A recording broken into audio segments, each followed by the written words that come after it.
Everyone, आज का episode काफी इंटरेस्टिंग होने वाला है, इसलिए मेरे साथ एंड तक जुड़े रही है। लास्ट एपिसोड में हमने देखा था कि चैंगसिन एक लंबा सफर तय करके सेंडू में आकर पहुंच गया था, लेकिन रिटन एग्जाम में सब कुछ सही जवाब देने के बावजूद उसे टॉप 30 में सिलेक्ट नहीं किया गया था और वो यूरोंग के साथ मैरिज कॉन्ट्रैक्ट भी तोड़ना चाहता था। आखिर में जब उसकी और सीजी के बीच में एक फाइट होता है, तब उस फाइट को रोकने के लिए मोयू आकर पहुंच गई थी और उसने कहा था कि ग्रैंड पोंटिफ ने तुम्हें स्टेट रिलीजियस एकेडमी में एडमिशन दे दिया है। तो आज के एपिसोड उसी सुबह से शुरू होती है। जैंगसिन मोयू को शुक्रिया अदा करती है। मोयू उससे कहती है, तुम बस जिंदा रहने की कोशिश करना, तुम्हें कोई नहीं रोक सकता है। याद रखना, इस मैरिज कॉन्ट्रैक्ट के बारे में तुम किसी को भी कुछ नहीं बताओगे। वो अपनी सवारी पर चढ़ जाती है और कहती है, मैं जानना चाहती हूँ कि आखिर ग्रैंड पोंटिफ ने तुम्हें घाई में क्यों धकेल दिया। Next scene state religious academy पर आ जाता है, जो कि पूरी तरह से बर्बाद हो चुका था। ना वहाँ पर कोई मास्टर था और ना ही कोई डिसाइपल। एकेडमी का ये हालत देखकर टैंग 36 कहता है, तो इसीलिए सुसीजी ने तुम्हें ऐसे ही छोड़ दिया। आखिर ग्रैंड पोंटिफ सोच क्या रहे हैं। जैंगसिन एकेडमी की तरफ बढ़ने लगता है। टैंग 36 फिर कहता है कि ये एडमिशन नहीं है, ये उनका चाल है तुम्हें फंसाने के लिए। जैंगसिन कहता है, हमारी कंट्री के ग्रैंड जो का इस प्लेस से गहरा रिश्ता है। सारे एकेडमी से स्टेट रिलीजियस एकेडमी नंबर 1 पे होना चाहिए, लेकिन इस एकेडमी का हालत ऐसे कैसे हो सकता है। टैंग 36 कहता है, तुम तो बहुत टैलेंटेड हो, लेकिन तुम्हें इस एकेडमी के बारे में कैसे नहीं पता है। जैंगसिन कहता है कि इस एकेडमी के बारे में 3000 स्क्रिप्चर में कुछ भी नहीं लिखा है। टैंग 36 कहता है, कोई बात नहीं। फिर वो उसे 20 साल पुरानी एक कहानी सुनाता है, जहाँ पर स्टेट रिलीजियस एकेडमी के डायरेक्टर चान जिंगजू हुआ करते थे। बोटिंग हाई फैमिली के होली इम्प्रेस के बनाए गए रूल से कोई इत्तेफाक नहीं रखते थे, जैसे कि उनके कहने पर पूरी एकेडमी रिबेल बन चुकी थी। वो तो सिर्फ इतना चाहते थे कि टैंग हाई फैमिली अपना रूल को यहाँ से हटा ले, लेकिन ग्रैंड पोंटी को भी लगता था स्टेट रिलीजियस डायरेक्टर ने अपनी सारे हदें पार कर चुके हैं, इसीलिए वो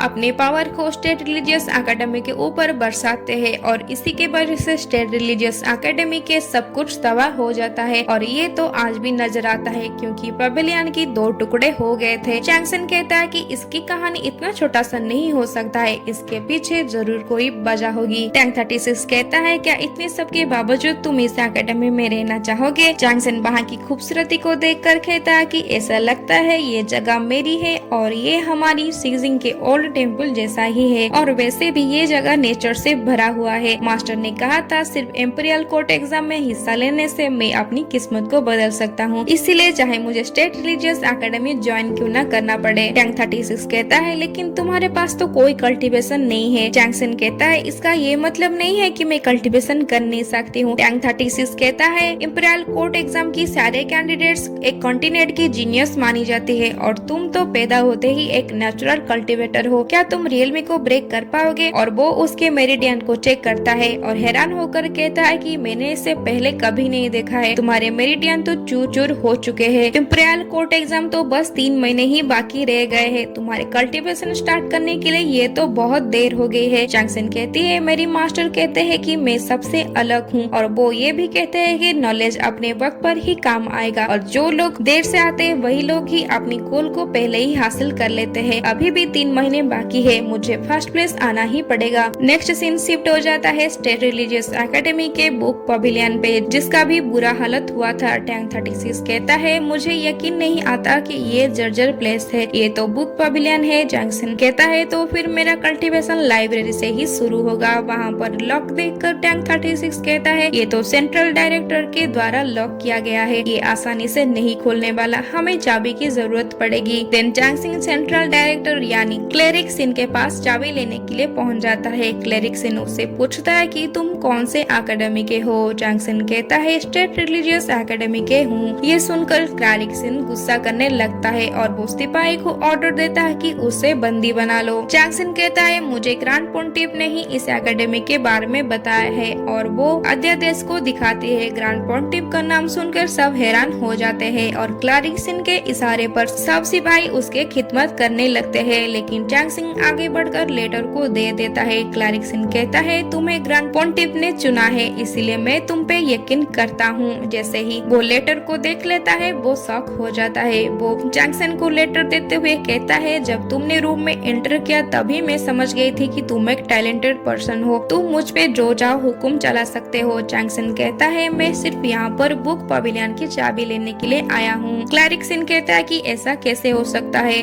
वो कुछ नोट, स्टूडेंट लिस्ट और सब कुछ एक बॉक्स में भरकर उसे ऑफर करता है। बॉक्स में से स्टाम्प गिर पड़ता है। स्टाम्प को उठाते हुए चैंगसन कहता है क्या तुमने मुझे सच में एकेडमी के स्टाम्प दे दिया है। क्लैरिक सिन बॉक्स को फेंक कर कहता है तुम स्टेट रिलीजियस एकेडमी के एक लौता पर्सन हो और एकेडमी के रूल के हिसाब से तुम ही एकेडमी के डायरेक्टर हो। उसके बाद चैंगसन बुक पवेलियन के डोर को ओपन करके अंदर जाता है। बुक पवेलियन का भी बुरा हालत हुआ था। चैंगसन धीरे धीरे से आगे बढ़ता है और एक किताब को उठा लेता है। देखकर कहता है कि ये बुक तो 3000 स्क्रिप्चर से बहुत ही अलग है और वैसे भी यहाँ की सारी किताब सही सलामत है। स्टेट रिलीजियस एकेडमी तो एक गजब तरह का एकेडमी है और वो सोचने लगता है कि पिछले समय में इस एकेडमी की डिसाइपल्स की लेवल क्या हुआ होगा। इसीलिए चैंगसन बुक पवेलियन की सफाई करने लग जाता है। तब वहाँ पर क्लैरिक सिन भी आकर पहुँच जाता है। वो चैंगसन के मदद करने के लिए सिपाहियों के साथ सफाई करने लग जाता है। सफाई करने के बीच में क्लैरिक सोचता है कि इस लड़के को ग्रैंड पोंटिफ ने चुना है, इसका मतलब इसके पास बहुत ही खतरनाक कल्टीवेशन होगा। लेकिन उसे गलत साबित करने के लिए चैंगसन कहता है नहीं, मैंने अभी तक अपना कल्टीवेशन स्टार्ट नहीं किया है। ये सुनकर क्लैरिक हैरान हो जाता है, लेकिन वो फिर पूछता है अगर तुमने कल्टीवेशन स्टार्ट कर लिया होता तो अभी तक ब्लू क्लाउड लिस्ट में शामिल हो चुके होते। लेकिन चैंगसन उसे फिर से मना कर देती है कि मैं सच कह रही हूँ, मेरे पास अभी तक कोई कल्टीवेशन नहीं है। इस बात पर हैरान होकर क्लैरिक पहुंच जाता है मास्टर मेलिलिस के पास। वो कहता है चैंगसन को 16 बरस हो चुका है लेकिन अभी तक उसने कल्टीवेशन स्टार्ट नहीं किया है, तो फिर वो कैसे डायरेक्टर बन सकता है। इसी बात के लिए मैं बहुत ज्यादा परेशान हूँ। मास्टर मेलिलिस कहते हैं घबराने की कोई बात नहीं है, वो अभी एक बच्चा जैसा है, उसे थोड़ा टाइम दो तो वो सबसे अच्छा परफॉर्मेंस करके दिखाएगा। लेकिन क्लैरिक तो परेशान के मारे पागल हो रही थी। मेलिलिस उसे कहते हैं याद रखना कुछ फूलों को महकने में टाइम लगता है और जब वो महकते हैं तो पूरी दुनिया बस देखते ही रह जाते हैं और आज रात तुम्हें कुछ अलग ही देखने को मिलेगा।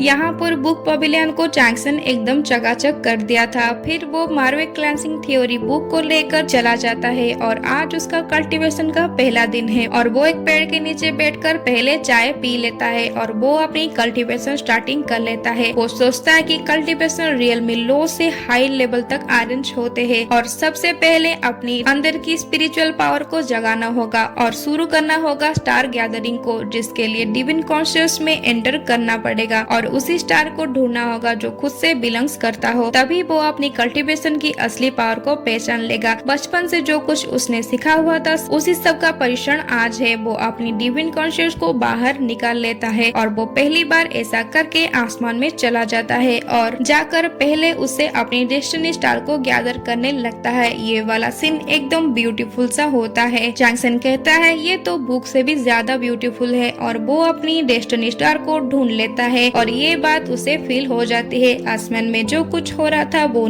जमीन पे रहे लोग भी देख सकते थे। ये देखकर क्लैरिक कहता है कि ये तो डेस्टिनी स्टार है, मैंने तो ये पहले कभी नहीं देखा। उसे पता चल जाता है ये स्टेट रिलीजियस एकेडमी से है तो वो जरूर चैंगसन ही होगा। चैंगसन के मास्टर और यूरिन भी डेस्टिनी स्टार को देख सकते थे। वो जान लेते हैं कि ये चैंगसन का ही है। मास्टर कहते हैं उसका स्टार बहुत ही पावरफुल है लेकिन वो बहुत दूर है, इस वजह से उसे लाइफ और डेथ की गेट को क्रॉस करना पड़ेगा। यहाँ पर चैंगसन आसमान की खूबसूरती को मजा लेते हुए आगे बढ़ रहा था लेकिन अचानक से वो एक दीवार में टकरा जाती है। वो कहता है कि ये स्टार गैदरिंग की वाल है। इस बारे में तो स्क्रिप्चर में कुछ भी नहीं लिखा गया था। चाहे जो कुछ भी हो मुझे अपनी स्टार तक पहुँचना ही होगा। जब वो वाल को टच कर लेता है उसे एक छोटा सा झटका लगता है। वो कहता है ये छोटा सा झटका मेरी डिविन कॉन्शियस को नुकसान कर रही है। अगर मैं वाल के अंदर जाना भी चाहूँ तो डिविन कॉन्शियस की वजह से मेरी मौत भी हो सकती है, लेकिन ये मेरी किस्मत को बदलने के लिए पहला स्टेप है। और वो वाल को टच कर लेता है और दोनों हाथों से उसे तोड़ने की कोशिश करता है। धीरे धीरे उसका डिविन कॉन्शियस गायब होने लगता है और उसका डेस्टिनी स्टार भी वीक होने लगता है। फिर भी वो अपनी कोशिश जारी रखता है। ये देखकर यूरिन कहता है कि चैंगसन का स्टार तो वीक हो रहा है। यहाँ पर चैंगसन हार नहीं मानता है। कुछ देर बाद वो पीछे हो जाता है और उसका डिविन कॉन्शियस पूरी तरह से खत्म हो जाता है। वो सोचता है क्या मैंने गलत फैसला ले लिया है। वो अपनी मास्टर की बातें याद करने लग जाती है। मास्टर ने उसे कहा था अगर तुम एक दफा कल्टीवेशन के पाथ में आ गए तो तुम्हें मौत का भी सामना करना करना पड़ेगा। जैसे कि तुम्हें पता है तुम्हारी जिंदगी बहुत छोटी सी है, तो तुम्हें एक स्टेबल लाइफ गुजारनी चाहिए। और यहाँ पर चैंगसन का डेस्टिनी स्टार पूरी तरह से क्विक हो जाता है। ये देखकर मास्टर और यूरिन सैड फील करने लगते हैं। क्लारिक मिलीलिस से पूछता है स्टार कहाँ गया, क्या चैंगसन फेल हो गया? मिलीलिस कहते हैं घबराने की कोई बात नहीं है, थोड़ी देर इंतजार करो। चैंगसन सोचता है मैं इस तरह से तो अपनी जिंदगी गुजारना नहीं चाहती, मैं अपनी जिंदगी को गुजारना चाहती थी लेकिन किसी पे बोझ बन के नहीं। और तो और मैं दुनिया की खूबसूरती को महसूस करके जीना चाहती थी, और मैं दूसरों से किया वादा पूरा करके जीना चाहती थी। और इतने में ही वो अपनी आंखें खोल लेता है। वो सू यूरुंग से किया हुआ मैरिज कॉन्ट्रैक्ट के बारे में सोचने लगता है और उसका डिवाइन कॉन्शियस गैदर होने लगता है और उसका डेस्टिनी स्टार भी फिर से चमकने लगता है और वो दोबारा से वाल को तोड़ने के लिए तैयार हो जाता है और एक ही दफा में वो वाल को तोड़ देता है और जमीन से आसमान तक एक स्पिरिचुअल एनर्जी जाता है। ये देखकर सब खुश हो जाते हैं। ये नजारा सू यूरुंग भी देख लेती है। वो कहती है क्या अमेजिंग स्टार है, और स्टार आसमान से गिरने लगता है। ये नजारा एक रेड वाली लड़की भी देख रही थी। ये देखकर वो हैरान हो जाती है। वो स्टार सीधा आकर चैंगसन के ऊपर रुक जाता है। देन वो स्टार को दोनों तरफ से ही चैंगसन टच करने की कोशिश करता है। जैसे ही वो उसे टच कर लेता है वहाँ पर एक ऑरा फैल जाती है और यहीं से शुरू होती है चैंगसन की कल्टीवेशन। ये नजारा काफी खूबसूरत होता है और वहीं से एक खुशबू आकर रेड वाली लड़की के पास पहुँच जाता है। वो लड़की पेड़ के ऊपर चढ़ जाता है और कहने लगता है कि देखो तो सही ये खुशबू आती कहाँ से है और ये डिवाइन कॉन्शियस शायद मुझे क्योर कर सकता है। वहाँ पर सिपाही भागते हुए आते हैं और उसे नीचे उतर जाने के लिए कहते हैं। उसे बचाने के चक्कर में वो आपस में टकरा कर गिर पड़ते हैं। वो लड़की कहती है अगर तुम उस लड़के को ले आए तो शायद वो तुम्हें डरा देगा। देन वो एक तालिस्मान को फेंक कर वहाँ से गायब हो जाता है। वहाँ पर एक मास्टर आते हैं और कहते हैं मैं उसे जल्द ही ढूंढ लूंगा। वो लड़की स्टेट रिलीजियस एकेडमी में आकर पहुँच जाती है। वो कहती है अंकल जिन मुझे ढूंढ नहीं पाएंगे, कहीं दूर नहीं बस उनके पास में ही आई हूँ। और फिर वो चैंगसन को देख लेता है, फिर उसके पास भागने लगती है लेकिन गलती से वो एक ट्रैप में फंस जाती है और वो अचानक से एक अलग ही दुनिया में चली जाती है जहाँ पर एक आदमी उसके तरफ बढ़ने लगता है और वो उसे कहती है शायद तुम्हें पता नहीं है मैं कई सालों से तुम्हारा इंतजार कर रही थी। और इस ट्रैप के बारे में चैंगसन को पता चल जाता है। तो एवरीवन इसी के साथ एंड होती है आज का एपिसोड। तो ये वाला सीन हमें नेक्स्ट एपिसोड में देखने को मिलेगा, इसीलिए आगे की बेहतरीन एपिसोड्स देखने के लिए एनिमी टाइम 3516 को सब्सक्राइब कर लीजिए। अगर आप प्रीवियस एपिसोड्स देखना चाहते हैं तो डिस्क्रिप्शन में लिंक है। Okay, thank you.